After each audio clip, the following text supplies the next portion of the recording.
வணக்கம். நீங்கள் இணைந்து கொள்வது நியூஸ் ஃபர்ஸ்டின் மதிய நேர பிரதான செய்தியுடன். உங்களுடன் இணைந்து கொள்ளும் நான் சிசிரகுமார் கிருஷான் ராஜ். முதலில் இன்றைய தலைப்புச் செய்திகள்.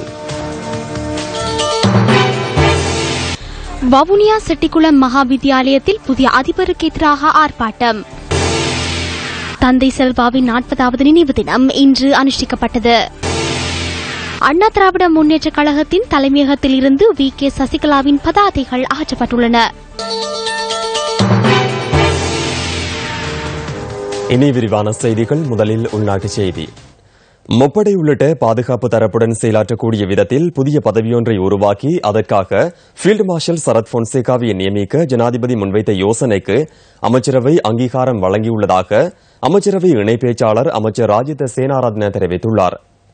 அமைச்சரவை முடிவுகளை அறிவிக்கும் ஊடக சந்திப்பில் அமைச்சர் ராஜித சேனாரத்ன இதனை கூறியுள்ளதுடன் 2 வருட காலத்திற்காக இந்த புதிய பதவியை உருவாக்குவதற்கு உத்தேசிக்கப்பட்டுள்ளதாகவும் அமைச்சர் சுட்டிக்காட்டினார். அமைச்சு பொறுப்பிலிருந்து விலகி புதிய பதவியை ஏற்றுக்கொள்வதற்கு ஃபீல்டு மார்ஷல் சரத் பொன்சேகா விருப்பம் தெரிவித்துள்ளதாகவும் இதன்போது அமைச்சரவை இணை பேச்சாளர் குறிப்பிட்டார். தொடர்ந்து முன்னெடுக்கப்பட்டு வருகின்ற பணி பகிஷ்கரிப்புகள், ஆர்ப்பாட்டங்கள் உள்ளிட்ட செயற்பாடுகளை கவனத்திற்கொண்டு இந்த புதிய பதவியை உருவாக்குவதற்கு யோசனை முன்வைக்கப்பட்டுள்ளது.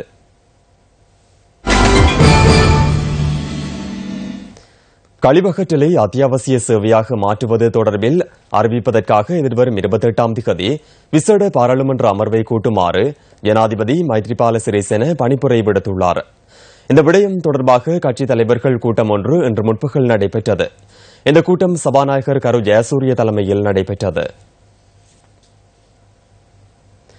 வவுனியா செட்டிக்குளம் மகா வித்தியாலயத்தில் புதிய அதிபருக்கு எதிராக இன்று காலை ஆர்ப்பாட்டம் நடத்தப்பட்டது.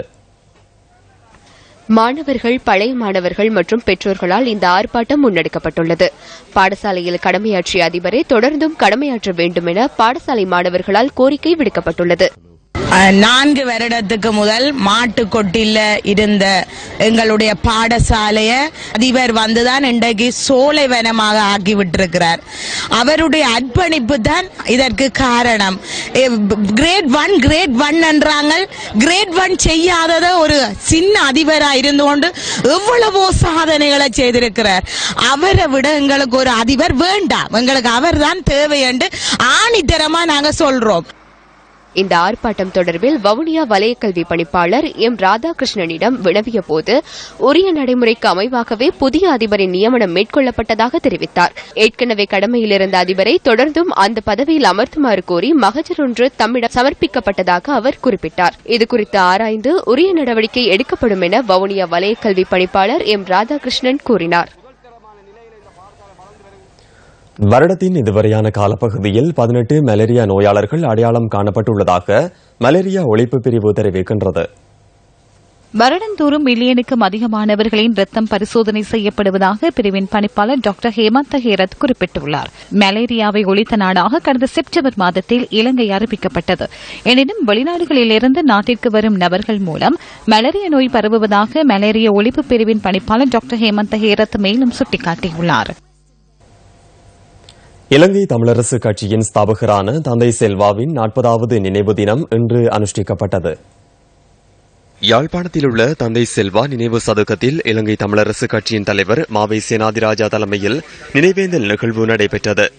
நினைவு சதுக்கத்தில் உள்ள தந்தை செல்வாவின் உருவச்சிலைக்கு இதன்போது மலர் மாலை அணிவிக்கப்பட்டது. பாராளுமன்ற உறுப்பினர்களான இ. சரவணபவன், எஸ். சிவமோகன், தர்மலிங்கம் சித்தார்த்தன் உள்ளிட்ட பலர் இதில் கலந்து கொண்டிருந்தனர். வவுனியா நகரில் உள்ள தந்தை செல்வா உருவச்சிலைக்கு அருகிலும் நினைவு தின நிகழ்வு நடைபெற்றது. தந்தை செல்வாவின் உருவச்சிலைக்கு இதன்போது மலர் மாலை அணிவிக்கப்பட்டது. பாராளுமன்ற உறுப்பினர் சிவசக்தி ஆனந்தன், மாகாண சபை உறுப்பினர் சி. மயூரன் உள்ளிட்டோர் இதில் கலந்து கொண்டிருந்தனர். இலங்கை தமிழரசு கட்சியின் ஸ்தாபகரான தந்தை செல்வா தொடர்பில் நியூஸ் ஃபர்ஸ்ட் கொண்டுவரும் தொகுப்பு அடுத்து. தந்தை செல்வா என அழைக்கப்படும் சாமுவேல் ஜேம்ஸ் செல்வநாயகம் இலங்கை தமிழர் அரசியல் வரலாற்றில் மறக்க முடியாத தலைவராவார். மார்ச் 31ஆம் தேதி 1898 மலேசியாவில் பிறந்த செல்வநாயகம் ஈழத்து காந்தி என உலக தமிழர்களால் போற்றப்படுகின்றார். யாழ்ப்பாணத்தின் தெல்லிப்பளை யூனியன் கல்லூரி, பரியோவான் கல்லூரிகளின் பழைய மாணவரான இவர் இலங்கை சட்டக்கல்லூரியிலும் லண்டன் பல்கலைக்கழகத்திலும் சட்டத்துறையில் பட்டம் பெற்றார். அகில இலங்கை தமிழ் காங்கிரஸில் அங்கம் வகித்த SJV செல்வநாயகம் இலங்கையின் முதல் இனத்துவ அடையாள கட்சியான தமிழரசு கட்சியை ஸ்தாபித்தார். இலங்கையின் இனப்பிரச்சினைக்கு கூட்டாட்சியை வலியுறுத்திய SJV செல்வநாயகம் பல்வேறு சாத்வீக போராட்டங்களை தொடர்ந்து முன்னெடுத்தார். ஒப்பந்தங்களும் பேச்சுவார்த்தைகளும் தோல்வியடைந்து இனப்பிரச்சினை தீர்க்கப்படாத நிலையில் தனிநாட்டு தீர்வை அவர் முன்வைத்தார். இலங்கை தமிழ் மக்களின் உரிமைகளுக்காக குரல் கொடுத்த SJV செல்வநாயகம் இலங்கை அரசியல் வரலாற்றில் தமிழ் மக்கள் மனங்களில் தந்தை செல்வா எனும் நாமத்துடன் இன்றும் நிலைத்திருக்கின்றார்.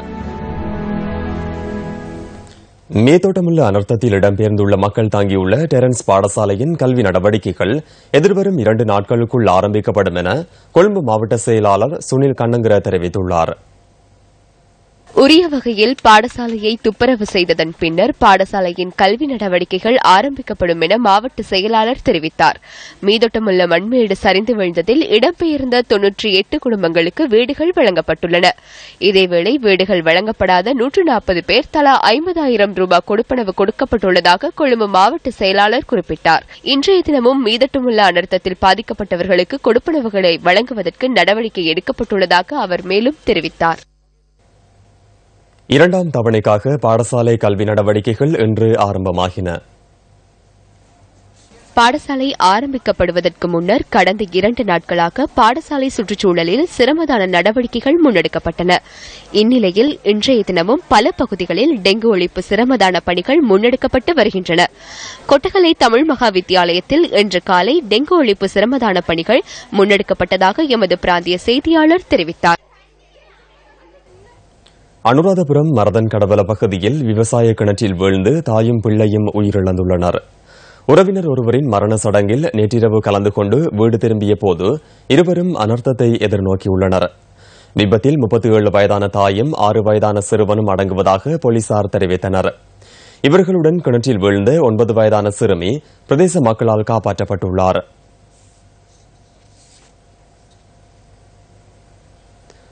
மன்னார் எருக்களம்பட்டி தர்கா நகர் பகுதியில் மீள்குடியேற்றப்பட்ட மக்கள் வீட்டுத் திட்டங்களில் தாம் புறக்கணிக்கப்படுவதாக குற்றம் சாட்டுகின்றனர். மன்னார் எருக்களம்பட்டி பகுதி மக்கள் யுத்தம் காரணமாக இடம்பெயர்ந்து பின்னர் மீள்குடியேற்றப்பட்டனர். 113 குடும்பங்களை சேர்ந்த 362 பேர் வாழ்ந்து வரும் இந்த பகுதியில் 46 குடும்பங்களை சேர்ந்தவர்கள் ஓலை குடிசைகளில் வாழ்ந்து வருகின்றனர். நீண்ட காலமாக குடிசை வீடுகளில் வாழும் தமக்கு நிரந்தர வீடுகளை பெற்றுத் தருவதற்கு இதுவரை நடவடிக்கை எடுக்கப்படவில்லை என மக்கள் சுட்டிக்காட்டுகின்றனர். நாங்க இருக்கோம் குடில். இந்த குடிலுக்கு வந்து யாரு சரி இப்படி நீ இருக்கிய, ஏன் உனக்கு என்ன வீடு திட்டம் வரலையா, இல்ல யாரும் கொண்டாந்து ஒரு உதவி தின்ன கூட தாரீங்களா, எதுவுமே இல்ல. இது வந்து எப்படின்னு ஒரு அநாதயத்த ஊர் மாதிரி. இதெல்லாம் பார்த்தவனே ஒரு மினிஸ்டர் வந்தாலோ யாரு வந்தாலோ எல்லாம் பார்த்தவனே சொல்றாங்க நாளைக்கு வருவோம், நாளை அன்றைக்கு வருவோம். இப்படியே வந்து மக்களை தான் ஏமாத்துறாங்க ஒழிய காரியம் எதுவும் நடக்க இல்லை. அந்த 23 வருஷம் எங்களுக்கு வீடு எந்த விதமான வீட்டு திட்டமோ எது உதவியும் எங்களுக்கு செய்ய இல்லை. நாங்களும் மினிஸ்டர் மேலோட போய் கதைச்சா அவங்களுக்கு பொறுங்க நாங்க தாரம்னு சொல்றாங்க. திரும்ப எங்களுக்கு வீடு தரமாட்டிக்கிறாங்க. ஒரு குடும்பத்துல 4 பேரு 5 பேருக்கு வீட்டு திட்டங்கள் கொடுக்கறாங்க. நாங்களும் இந்த உடஞ்ச வீட்டுல 3 குடும்பம் இருந்து சீவிச்சுக்கு இருக்கிறோம்.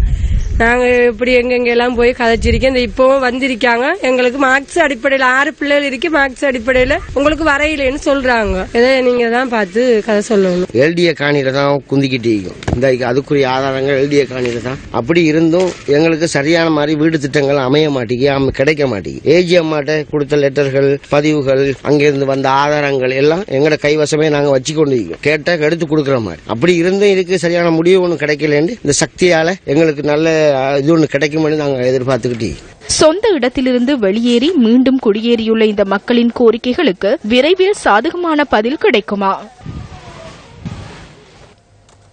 வேலையற்ற பட்டதாரிகளின் போராட்டம் வடக்கு கிழக்கில் காலவரையறையின்றி இன்றும் தொடர்கின்றது. 65 நாட்களாக மட்டக்களப்பு மாவட்ட வேலையற்ற பட்டதாரிகளின் போராட்டம் தொடர்கின்றது. தங்களுக்கு வேலைவாய்ப்புகளை பெற்றுத் தருமாறு வலியுறுத்தி அம்பாறை மாவட்ட வேலையற்ற பட்டதாரிகளும் போராட்டத்தில் ஈடுபட்டுள்ளனர். இந்த போராட்டம் ஆரம்பிக்கப்பட்டு 59 நாட்கள் கடந்துள்ளன. நியமனம் உறுதி செய்யப்படும் வரை போராட்டத்தை கைவிடப் போவதில்லை என 56 நாட்களாக போராட்டத்தில் ஈடுபட்டுள்ள திருகோணமலை மாவட்ட வேலையற்ற பட்டதாரிகள் தெரிவித்துள்ளனர். 2012ஆம் ஆண்டின் பின்னர் பட்டம் பெற்று வெளியேறிய பட்டதாரிகளுக்கு எப்போது நியமனம் வழங்கப்படும் என்ற கேள்வியுடன் இத்துடன் நியூஸ் ஃபர்ஸ்டின் மதிய நேர பிரதான செய்தி நிறைவு பெறுகின்றது. மீண்டும் சந்திக்கலாம் நியூஸ் ஃபர்ஸ்டின் 2:25 மணித்தியால செய்தியில். தொடர்ந்தும் சக்தி டிவி வழங்கும் திரைப்படத்துடன் இணைந்திருங்கள். வணக்கம்.